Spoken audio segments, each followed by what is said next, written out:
مطالعہ پاکستان کا تیسرا لیکچر ہے۔ اس میں ہم نظریہ پاکستان سے آگاہی اور نظریہ پاکستان کے عناصر پڑھیں گے۔ پہلے نظریہ پاکستان سے آگاہی کے بارے میں پڑھتے ہیں۔ آج کی نوجوان نسل کو نظریہ پاکستان اور قیام پاکستان کے مقاصد سے پوری طرح آگاہ رکھنے کی ضرورت ہے۔ جذباتی رشتے اور محبت کو جاری رکھنے کے لیے ضروری ہے کہ آج کی پاکستانی قوم کو نظریہ پاکستان سے پوری طرح آگاہی دی جائے۔ انڈرلائن کیجیے، جذباتی رشتے اور محبت کو جاری رکھنے کے لیے ضروری ہے کہ آج کی پاکستانی قوم کو نظریہ پاکستان سے پوری طرح آگاہی دی جائے۔ انہیں اس عظیم تحریک سے آگاہ کیا جائے جو پاکستان کی تخلیق کے لیے برصغیر میں چلائی گئی۔ پاکستان کے عوام کو مضبوط اور متحد رکھنے کے لیے ضروری ہے کہ انہیں نظریہ پاکستان کی اہمیت اور تحریک پاکستان کے رہنماؤں کی قربانیوں کا پوری طرح سے علم ہو اور ملک بھر میں زبان، علاقہ اور صوبوں کی سطح پر نفرتوں کے خاتمے کے لیے نظریہ پاکستان سے دلی لگاؤ پیدا کرنا ضروری ہے۔ یہاں ایک شارٹ کویسچن بنا لیجئے کہ نوجوان نسل کو نظریہ پاکستان سے آگاہی کیوں ضروری ہے؟ آنسر یہاں سے اس کا مارک کیجئے کہ نظریہ پاکستان کی نوجوان نسل کو نظریہ پاکستان سے آگاہی اس لیے ضروری ہے تاکہ وہ نظریہ پاکستان کی اہمیت اور تحریک پاکستان کے رہنماؤں کی قربانیوں سے پوری طرح سے آگاہ ہوں اور نظریہ پاکستان سے انہیں دلی لگاؤ پیدا ہو۔ آگے ہے نظریہ پاکستان کے عناصر۔ نظریہ پاکستان کے عناصر، یہاں سے ہمارا ایک لانگ کویسچن سٹارٹ ہوتا ہے۔ لانگ کویسچن نمبر 2، نظریہ پاکستان کی بنیاد اسلامی نظریہ حیات پر رکھی گئی۔ اسے انڈرلائن کیجیے۔ عقائد، عبادات، قانون کی حکمرانی، اخوت و مساوات، عدل و انصاف نظریہ پاکستان کے عناصر ہیں۔ اگر کوئی کویسچن آئے آپ کو کہ نظریہ پاکستان کے عناصر کون سے ہیں تو آپ بتائیے گا عقائد، عبادات، قانون کی حکمرانی، اخوت، مساوات اور عدل و انصاف نظریہ پاکستان کے عناصر ہیں۔ عقائد میں توحید، رسالت، آخرت، ملائکہ اور الہامی کتابوں پر ایمان لانا شامل ہے۔ عقائد کے مجموعے کو ایمان کہتے ہیں۔ انڈرلائن کیجیے۔ عقیدہ توحید سے مراد اللہ تعالیٰ ساری کائنات کا خالق اور مالک ہے اور وہ واحد اور یکتا ہے، اس کا کوئی شریک نہیں اور نہ ہی کوئی چیز اس کے علم سے باہر ہے۔ ان اللہ علی کل شیء قدیر، بے شک اللہ تعالیٰ ہر چیز پہ قادر ہے۔ اسے انڈرلائن کیجیے۔ یہ ترجمہ بطور شارٹ کویسچن آپ سے پوچھا جا سکتا ہے۔ سورۃ بقرہ میں یعنی کوئی شے اس کی قدرت سے باہر نہیں۔ میں زمین میں اپنا نائب بنانے والا ہوں، اسے بھی انڈرلائن کیجیے۔ دوسری آیت ہے یہ سورۃ بقرہ کی۔ اس کے مطابق اللہ تعالیٰ نے انسان کو نائب کی حیثیت دی ہے۔ مسلمانوں پر اللہ تعالیٰ کے احکام پر چلنا ضروری ہے۔ اللہ تعالیٰ کے قادر و مطلق ہونے اور انسان کے نائب ہونے کے عقیدے سے خود بخود یہ بات واضح ہو جاتی ہے کہ انسان اپنی طاقت کی حد تک عمل پر قادر ہے، لیکن اصل قدرت اللہ تعالیٰ کے ہاتھ میں ہے۔ انسان اپنی طاقت کے مطابق عمل کرے، نتیجہ اللہ تعالیٰ پر چھوڑ دے۔ رسالت کا مطلب تمام رسولوں پر ایمان لانا۔ دار اسلام میں آنے کے لیے لازم ہے کہ رسالت کو دل و جان سے تسلیم کیا جائے اور کسی اعتبار سے بھی اس میں شک و شبہ نہ کیا جائے۔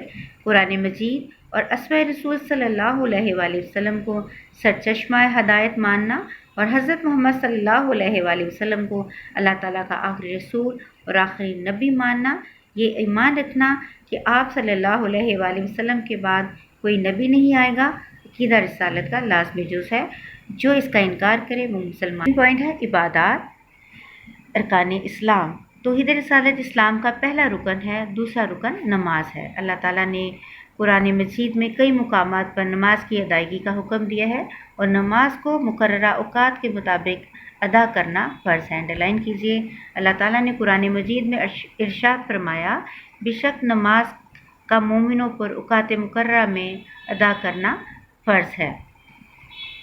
دراصل نماز قائم کرنا دین اسلام کو قائم کرنے کا وہ نمونہ ہے جس کا مظاہرہ ہر روز ہوتا ہے۔